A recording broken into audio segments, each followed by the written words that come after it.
All of my business in 2019 came from zero paid advertising. 100% of people came to me directly, DMs on my Instagram, messages on Facebook, calls from my YouTube channel. What is a personal brand? In 2020, you will have seen and you will continue to see a lot of focus and emphasis from top entrepreneurs talking about personal branding and how to build a personal brand, why a personal brand is so important. I've got multiple videos of it myself on my channel and a playlist, but in today's video, I want to share with you not only what is a personal brand, but also the 8 must-know rules and laws of personal branding so that as you start to create and develop your personal brand, you're able to leverage these in order to build one that's powerful, stands out, sticks with people, and ultimately grows to help you become the dominating force in your niche. Hey, so I push and I grind and I push and I grind, cause I know one day it's gonna pay y'all.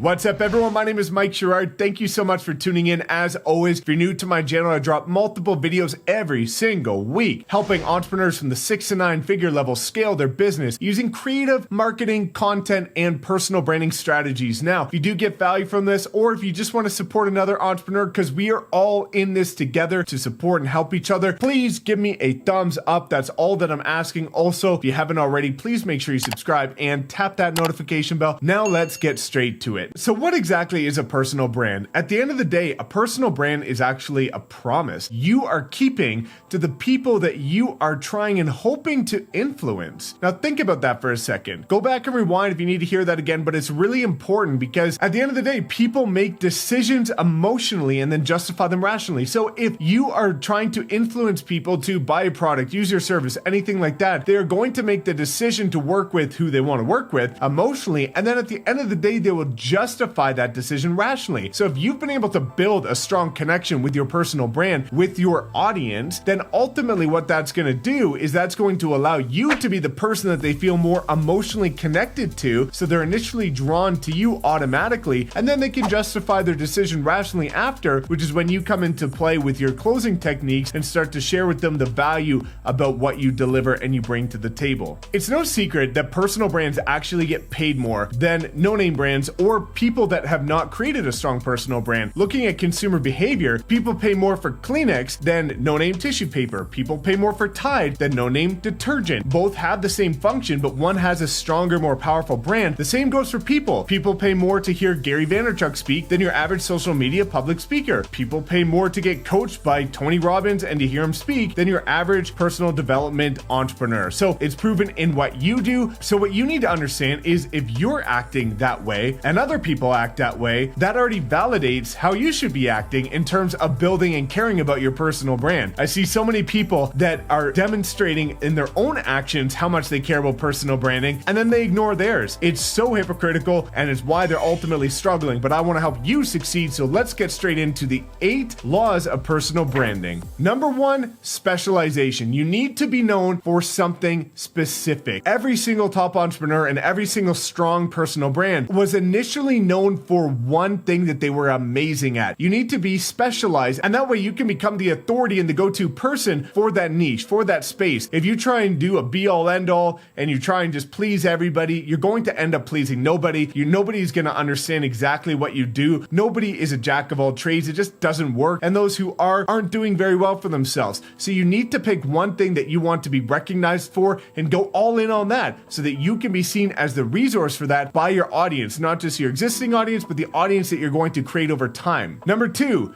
leadership. This is so important. As you start to build and grow an audience and a movement and a tribe of people that are following you for your personal brand and want to become a part of your story and want to be a part of what you are doing, ultimately, they need to seek a leader in you. You need to be a leader for them. So if you're lacking leadership skills, I highly suggest you start to hone those in and start to find the little nuances of where you need improvements, because you do need to be a leader. If they are looking towards somebody that's a weak figure that doesn't have some strong confidence in what they're doing, it's really hard for them to seek admiration in that and to see you as somebody that they look up to or a role model that they want to be like someday. They're going to look towards you as a leader, whether you want that or you're not. It's natural. So what you need to do is make sure that you start to develop yourself as a leader in order to build a strong personal brand that people can seek comfort in, people will seek for guidance, and people will ultimately look at as an inspiration as time goes on. Number 3, personality. You have to be authentic authentic. You have to be transparent. You have to be vulnerable. People are going to look towards a personal brand that has a unique personality. There's no point of you trying to be a different version of somebody else. At the end of the day, nobody can be a better version of you. So what you need to do is focus on being the most real, authentic, raw version of you. That's going to ultimately make it easier because you don't have to cover up or hide anything. You're just being yourself. And two, people are going to see that it's much more authentic and they feel like they can create a better relationship with you. Number 4, distinctiveness. You need to be distinct. You need to stand out. You need to find a way for your personal brand to stand out. For me, it was always my purple car. People started recognizing me for my purple branding, and now people all over the world are tagging me in purple cars. They know I want to get a purple Lamborghini at some point, and ultimately, now that's what I become recognized for. Anytime I'm driving around the city, people know who it is. Anytime people see the color purple, they tag me in it, and that's created a very sticky personal brand for me because it's a design cue that's distinct. So if you have anything distinct, whether it be a certain look, a certain style, certain hair, certain glasses, certain color, whatever can make you stand out, you need to make sure that you have that so that people can pick you out and identify you amongst the crowd of people that are all trying to build their personal brand. Number 5, visibility. You need to be visible. The only way you can build a strong personal brand is if people know about it. Ultimately, you need to make sure that you're getting on social media. This is what my company, High Converting Content, specializes in. This is what I help people do. I help them use scalable, high converting content to increase their impact, influence, and income, and ultimately build a personal brand that people gravitate towards. All of my business in 2019 came from 0 paid advertising. 100% of people came to me directly, DMs on my Instagram, messages on Facebook, calls from my YouTube channel. If you want to build a strong personal brand, people need to see you. You need to become active on social media because that's the most effective and efficient way to get in front of large groups of audiences, and also understanding the different social media platforms have different audiences. Number 6, utility. What is utility? You need to be useful. People need to look to you as a valuable resource. People need to be able to come to you for answers about what they're struggling with. You need to be useful to your target audience. So make sure that as you start to develop your personal brand, you start to share about the things that you can do for your target audience to help them overcome certain obstacles that you have overcame before. So that ultimately you need to become a resource. Even if it's nothing related to your business or your brand, people should still be able to seek your guidance for help so that you can point them in the right way. As soon as people feel like they can come to you for anything and you have the answers, you, my friend, are going to have a strong personal brand. Number 7, persistence. This is something all of you know me for. Patience, persistence, and consistency are the 3 things that I deeply believe in and help me get to where I am today. You need to be persistent. It's going to take a while for your brand to build up. Nobody started today and tomorrow they were an influencer that was selling millions of dollars and everybody wanted to work with them. It takes time. You need to be persistent with it. You need to understand that if you've got 300 followers, that's 300 people that want to hear from you and want to see more from you. Don't worry about the vanity metrics. Don't worry about getting the massive following right away. You need to service the existing audience you have to the best of your ability, and naturally, if you provide enough value, more people will come. Make sure you're persistent. Do not give up. It works. I proved it. Every other entrepreneur's proved it. If you're persistent, you'll be rewarded accordingly. So I want to see you win. Do not give up. And finally, number 8 is goodwill. You need to simply be a good person. Nobody wants to look up to somebody that's always talking negative. Nobody wants to seek a role model in somebody that's pessimistic or just boasting about themselves the entire time. You want to be somebody that's just simply a good person. So make sure you show that you are a good person. You do care about providing value to others and you do care about making an impact. So there you have it. The 8 must-do important laws of personal branding. You need these in order to build a strong personal brand. Make sure you check out my videos about how to start a personal brand, how to share a personal brand, and also how to share your story. Those I will link in the description because they're extremely valuable to help you accelerate your growth and make sure you get great results quickly. Now, if you have any other questions, drop a comment below. I engage with 100% of you. I love when you engage with my content, and check out this video as well. Otherwise, we'll see you next time. Thanks so much. Like, subscribe. Peace.